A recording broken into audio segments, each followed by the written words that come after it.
Bonjour, bonsoir, JP, pour JP Online, une chaîne dédiée aux jeux de rôle et aux mondes imaginaires.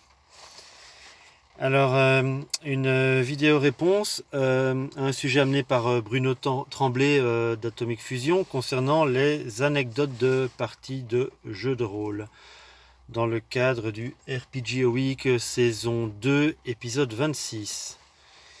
Alors, j'ai pris quelques notes. Parce que voilà, le sujet est quand même assez velu. Et bon, après presque 30 ans de pratique du jeu de rôle, des anecdotes amusantes ou singulières de parties de jeu de rôle, j'en ai pléthore. Donc j'ai dû faire une petite sélection. Mais avant tout, je voulais rebondir sur une des réflexions de Bruno, sur le fait que voilà, on apprécie une partie de jeu de rôle pour plusieurs raisons. Moi j'en ai épinglé quelques-unes, notamment voilà, la découverte du jeu de rôle. Ça peut être une des raisons pour lesquelles on a apprécié une partie et qu'on en retient certaines anecdotes. L'immersion des joueurs, leur manière de s'impliquer dans la partie, leur manière de s'approprier le jeu. Bon, ça vaut aussi pour le maître de jeu, évidemment. La collaboration entre joueurs, ça c'est quelque chose qui est très important et et de laquelle peut naître aussi pas mal d'anecdotes sympathiques ou à retenir. Les hauts faits d'armes des personnages, ou en tout cas la mise en lumière, la mise sous les projecteurs de certains personnages à certains moments de l'histoire. Et alors aussi les campagnes. Les campagnes, une suite de scénarios longue enfin une longue suite ou plus courte, peu importe. Mais voilà, des scénarios qui s'articulent entre eux pour créer une histoire, voilà, pour créer une histoire sur le long cours. Ça peut aussi être l'occasion de retenir pas mal de choses. Ça peut être source d'anecdotes, voilà, c'est ce que je voulais dire. Donc voilà, ça c'est pour moi quelques-unes des raisons pour lesquelles on peut retenir des moments précis de parties de jeux de rôle, même parfois des années après. Alors, parmi les anecdotes que je voulais partager avec vous, un peu dans le désordre, la partie que j'ai jouée avec mes enfants du jeu Cold World, un jeu maison, donc un post-apocalyptique dans une ère glaciaire. La partie que j'ai le plus appréciée pour ce jeu, c'était la partie de world building, donc de construction du monde, de construction du cadre de jeu, qui a été l'occasion de pas mal de partage et de collaboration entre les joueurs. Là, j'ai vraiment senti une grande implication et une vraie appropriation du jeu et du cadre de jeu par les joueurs. C'était pas un cadre, j'avais juste posé les bases et les joueurs ont développé le reste, et ça, je trouvais ça très très bien. Alors une autre anecdote, une autre série de scénarios, enfin un scénario que j'ai fait jouer sur plusieurs séances, c'était du Cthulhu Dark au boulot avec les collègues sur le temps des pauses de midi. Là, ça a été l'occasion, ce que j'ai retenu, c'était l'occasion pour certains des participants et participantes de découvrir véritablement le jeu de rôle, et ça, j'ai trouvé ça vraiment pas mal. Ils ne connaissaient pas du tout le jeu de rôle avant, ou allez, ils avaient entendu parler, mais ils n'avaient jamais pratiqué. Et là, j'ai vraiment senti chez ces personnes l'attrait de la découverte et le plaisir de découvrir un nouveau hobby.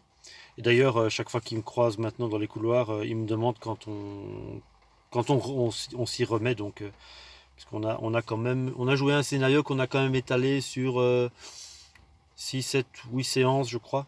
Et c'était vraiment une chouette expérience.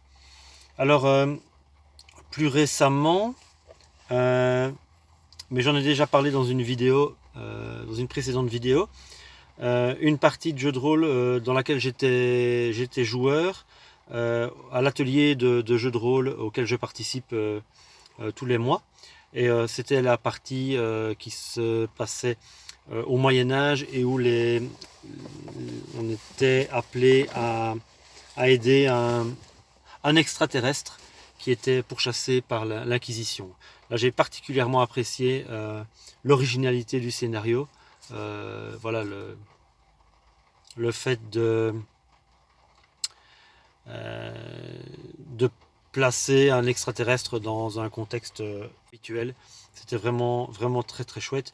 Et alors évidemment, voilà, le maître de jeu avait une interprétation assez singulière et assez amusante de ce PNJ qui était au centre du scénario. Donc voilà, ça a été aussi l'occasion de pas mal de situations amusantes ou on va dire un peu sortant de l'ordinaire. Alors, en remontant le temps, j'avais pris note aussi à une époque où je jouais pas mal de scénarios autour des zombies. J'avais animé une espèce de mini-campagne en 5 scénarios sur le thème de l'apocalypse zombie. Et j'ai un joueur qui m'a inventé la débroussailleuse de combat. Voilà, c'était assez sympathique comme arme, assez spectaculaire aussi. Pas nécessairement très efficace, mais toujours amusante.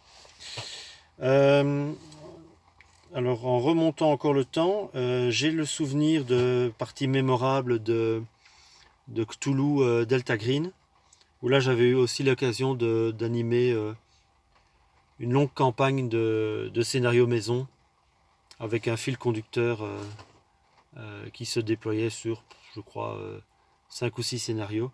Voilà, c'était vraiment pas mal aussi. Avec voilà, chaque scénario était jouable séparément, mais au fil de l'histoire, les personnages ont quand même découvert des indices et un métaplot qui se déployait en arrière-plan.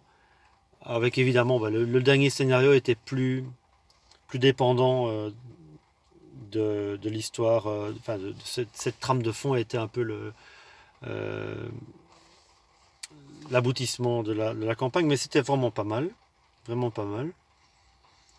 Et alors beaucoup plus loin, et là je remonte carrément à mes premières années de jeu de rôle, où j'ai commencé avec Advanced Dungeons and Dragons seconde édition, où là j'avais animé pendant un groupe avec lequel j'ai joué en tant que maître de jeu pendant 2 ou 3 ans.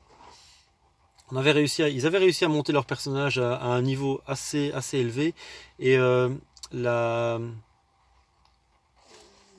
une des finalités de cet enchaînement d'histoires avait été qu'ils s'étaient retrouvés généraux dans une grande armée, et chaque personnage avait en charge une partie de l'armée, et j'avais fait une seule séance pour une grande bataille rangée entre l'armée des PJ et une armée adverse, évidemment d'orques, de gobelins, etc. Un peu dans l'esprit des chroniques de la Lune Noire, la bande dessinée de Froideval.